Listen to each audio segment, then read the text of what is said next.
Alright guys, so today I'm going to get a C channel up from there, across there, and up to there. And that last one's like 15 feet off the ground. I was kind of worried about how I was going to handle this because I was like, going to have Lisa try to hold that end up while I hold that end up and weld it in place and whatever. Anyway, what I've decided to do is take this 3-inch purlin here, and I'm going to put it on either side of the post up there so that we'll have a space, kind of like this sort of deal, right, with the post in the middle, and then I'm going to just run that C channel up in between it, and I should be able to, from the outside there, just kind of slide it across over to the next one and catch it in that in between the two purlins that I'll have clamped onto there. And once I get it to that point, then it's just a matter of shoving it through. But anyway, it'll make more sense when I'm doing it. So that's what I was talking about. Basically just right up on top, and then I'll take the C channel and slip it through, and it'll go across over to those two, and away we go. Alright guys, so I got this C channel up all by myself. Put those little clamps, or the little purlins up with the clamps on them on each side. And it starts, so that's no good. Hopefully it'll be alright.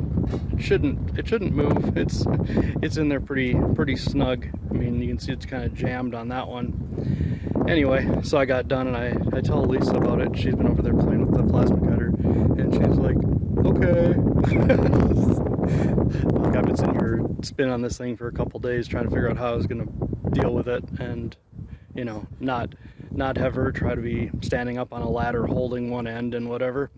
And anyway, it's done now.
Well, we've got 4 of the Cee Purlins up now. I was a little worried about this process because I thought it was going to be hard to, get them up in the air 12, 15 feet, whatever, but hasn't been an issue at all. I'm just taking this scaffold and I push it up against the C-channel there, and just a little bit away from where I'm going to be placing the purlin, because right now the safety cage is higher than where I'm putting the purlin at. The next one I won't need to worry about that, but anyway, so I was pushing the purlin up onto there, and then I was climbing up the ladder with the other end of the purlin and setting it up on the wood scaffold, and then I'm climbing up onto the wood scaffold and placing it into the C-channel, and then I climb up on this scaffold and place it in the other C-channel, get it lined up, weld it, and then push the scaffold with my welder on it over to the other side and weld that side up. So it's been going good. I'm going to put the high side up now because I want to measure about 15 feet to the edge of the next purlin from that high side, because we're going to have a 16-foot sheet of our panel, that's the roofing material, that comes up to right about there, about the middle of the deal. And then we're going to have a 15-foot that comes down from the peak and overlaps that 16-footer a little bit, but I want the end of that 15-footer to be able to screw into a purlin as opposed to just tacking onto the to the 16-foot sheet that's under it. So I want to make sure that purlin lands where I want it to, and in order to do that I need to have this top purlin in place so I have something to measure off of. Anyway, I'm going to get to work on that now.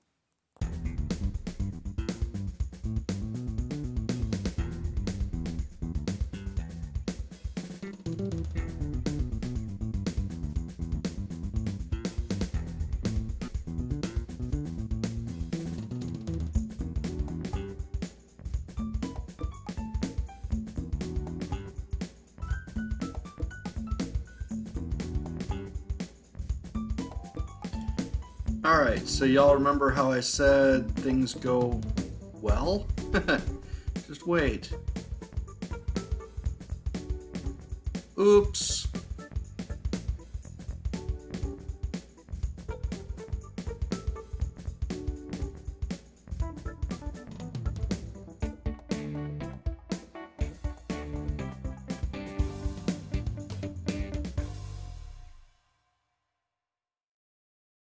Alright, so we've got a few purlins up over here, and those ones, except for the one on the very outside, all follow the contour of the roof, the 112 slope here. But our, I guess you'd call it our fascia, is actually parallel with these posts coming up. So we end up with a big gap there, and of course our C-channel wants to go, out that way, so I clamped it down onto the top of the Cee purlin that we have across the front as our fascia board, and I have another piece of purlin, just a little 1-foot piece that I clamped onto the post, so I had something to reference against and make it straight up and down. So I'm going to go ahead and weld this little piece up here and some of the stuff down here, and it looks like I'm going to be able to get a good weld on the post even. So anyway, that's what I'm up to. Alright guys, so we've got this one bay done, and well, 3 more to go, I guess. So tomorrow we're going to try to get the last post up in the corner over there. No big deal, just need to get one of those long posts over there and cut them, and then weld it up. And then we're going to put the next set of C-channels on top of those 3 posts, and then who knows, maybe Sunday we'll be welding purlins again. Then the next thing we have to do is put in the garage door framing right here. These 2 girts, that one right there and the one up there are not welded in. They're just sitting on there. And then over here, around the corner, this big opening right here where we've got just the 8-foot girt. Right up there we've got that one 8-foot girt, and there's nothing in below it. Right there is going to be the walk door, so I'm going to be framing that in, and I think I'll do a video just for that. I've been searching on YouTube, man. I cannot find anything about people doing buildings like this. So anyway, I mean, you see plenty of bolt ups and whatnot, but no real weld ups. I mean, there's a few people that are doing the I-beam deals where they buy the pre-made trusses, you know, that go up and down, and then you they have little tabs sticking up that you weld the purlins onto. But anyway, that's it for today. It's getting dark out. We're gonna go make something fun for dinner, and then I'm gonna go edit this thing and get it uploaded tonight. So I guess I will see you guys in the next one. Thanks for watching, and we'll see you later. Bye.